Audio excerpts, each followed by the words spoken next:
Заключительный день августовского совещания собрал в одном месте представителей Минобра и все педагогическое сообщество региона. На встрече обсуждают, каким выдался для региона 2022 год и задачи, стоящие перед системой образования в 2023 и 2024. Вначале к участникам обратился министр просвещения России Сергей Кравцов. Он поздравил педагогов с новым учебным годом и пожелал успехов в грядущем. Также Сергей Кравцов напомнил, что Ингушетия в числе регионов, где внедряется программа «Золотой стандарт», которая требует единого подхода к процессу образования. Ранее в федеральный перечень входило до 13 линий учебников по каждому предмету. Теперь для класса должен оставаться один базовый учебник и один для углубленного изучения. В течение 2 лет во всех школах России будут введены федеральные основные общеобразовательные программы. Планомерно разрабатываются единые учебники по всем предметам. В соответствии с новым законом права на них принадлежат государству. До конца 2025 года будут подготовлены государственные учебники по всем предметам, что позволит обеспечить качество, единство образовательного пространства. Полный переход на новые учебники планируется осуществить в ближайшие 5 лет. Присутствуют на совещании и почетные гости. Они обратились к педагогам и поздравили их с началом учебного года. Безусловно, сегодня в нашей республике созданы все условия для достойного проведения образовательного процесса.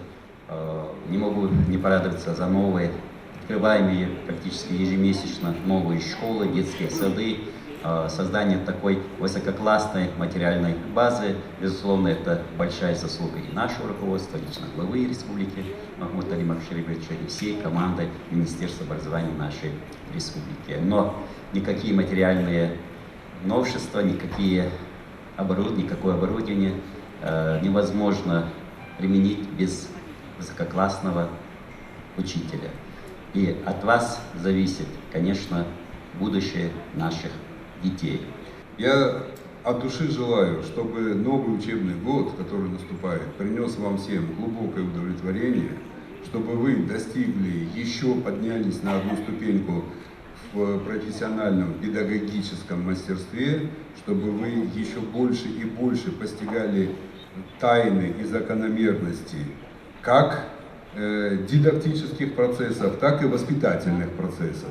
И те усилия, которые руководство республики, Министерство образования, вот как министр федеральный сказал, управленцы просвещения, это те люди, которые заслуживают самых искренних похвал. Реализация национальных проектов строительства детсадов и школ, улучшение условий для обучения детей – самые главные задачи, стоявшие перед Минобром в 2022 и которые нужно реализовать в 2023 и 2024, в своем докладе обозначила вице-премьер правительства, министр образования и науки Ингушетии Эсет Бокова. Она отметила, что в рамках нацпроектов «Образование и демография» в регионе в этом году планируется открытие более 2 десятков новых объектов образования.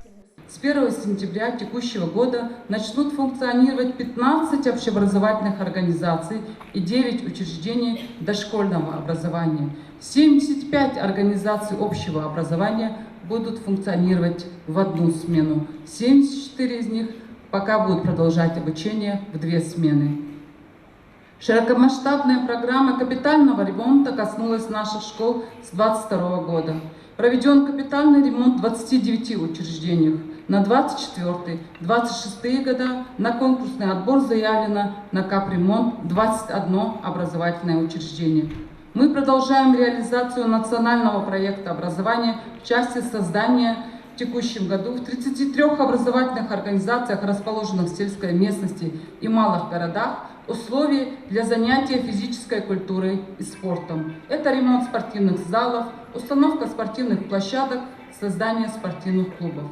На базе образовательных учреждений созданы центры естественно-научной и технологической направленности «Точки роста». Уже 1 сентября состоится открытие регионального модельного центра и дополнительно 20 центров «Точка роста». Создание IT-клуба станет дополнительным всплеском в системе дополнительного образования.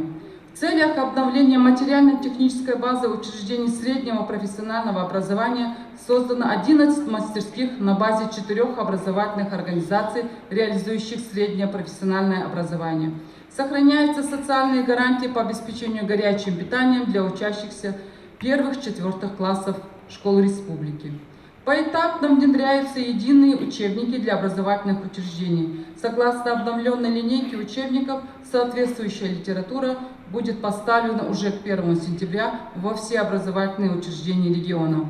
Одна из обсуждаемых инициатив последних лет введения в школах, колледжах и техникумах новой штатной единицы – советника директора по воспитанию и взаимодействию с детскими общественными объединениями. В 2021 году советники начали свою деятельность в рамках пилотного проекта в 10 субъектах России, с 2022 еще в 35 регионах. Скоро такие специалисты будут работать во всех учреждениях общего и профессионального образования.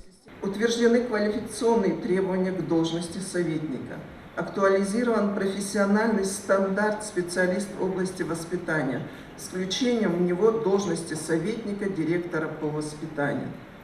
Координирует работу советников в Республике Ингушетия региональный координатор. На совещании также подняли тему открытия в школах и СУЗах региона первичных отделений российского движения детей и молодежи «Движение первых». Организация объединяет все молодежные союзы страны. В том числе в нее вошли Юнармия, Большая перемена, Российское движение школьников. Участниками РДДМ могут стать дети с 6 лет, а их воспитанием и обеспечением досуга будут заниматься взрослые наставники. На сегодня во всех школах и СУЗах региона открыты первичные отделения.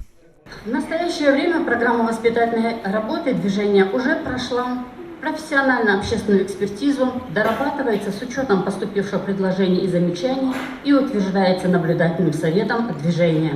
В дополнение к разработанной программе движением разработаны методические материалы в помощь педагогам, кураторам первичных отделений по организации и их деятельности.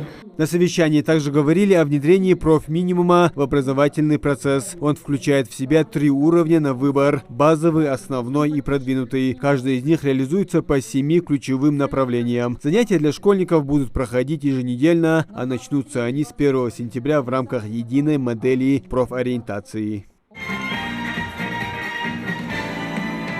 Завершили совещание церемонией награждения. Труд самых преданных своему делу педагогов республики отметили почетными грамотами главы региона. Муслим Ганиев, Сулейман Костоев.